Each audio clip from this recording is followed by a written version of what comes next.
A review of the Tulsa Zoo says chronic underfunding has led to a long list of problems that threaten the animals and the staff.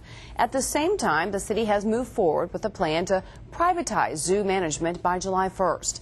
News on 6 reporter Emery Bryan is live with that story new at 6. Emery? Well, a new board is being created to run the zoo with the kind of connections to the cash that's needed to rejuvenate the zoo. Two new reports out, one from the Association of Zoos and Aquariums, the other from the Tulsa Community Foundation. Both had similar results.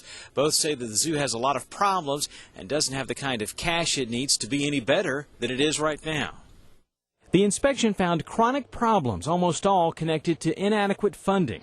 What's more, it points out the city has no plan for new funding in the next 5 years. Most of the facilities were built about the same time as our rec centers, and as time goes on, we're looking at models that were built in the 50s and 60s, and they need repair.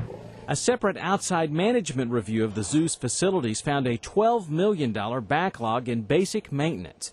That review found it needs at least 40 more employees. The inspection for accreditation found multiple problems, including fire hazards, water leaks, rotten wood, flooding, and rusting pipes. The report repeated that the zoo doesn't have enough staff to properly operate it, and in 2 cases has inadequate security for animals, which could escape into the zoo. We've had to reduce the Parks Department's director says the findings reflect the struggle to maintain rising expenses when the city budget for the zoo remains flat. And we're doing everything we can with insufficient funding to just try to maintain what we have. And, sometimes lack of attention to details has occurred by just trying to keep the structure standing. While the zoo drew criticism for the death of 2 giraffes, the review found the veterinary staff acted properly, but noted in the giraffe barn the USDA had reported problems in 2008. The problem then was unacceptable gaps around doors, allowing cold air in, which because of inadequate air circulation creates a 25-degree temperature difference between the floor and ceiling. In the Tiger Grotto, the report said doors were held closed by a piece of wire, and water leaks created a shock hazard for the animals and zookeepers.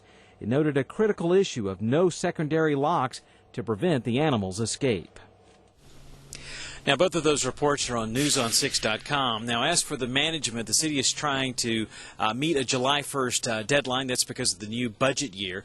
It will not, this change over to privatization here at the zoo will, of course, not save the city any money, but it is expected after you read those reports. The hope is, at least, that it will save the zoo. Emery Bryan, the News on 6.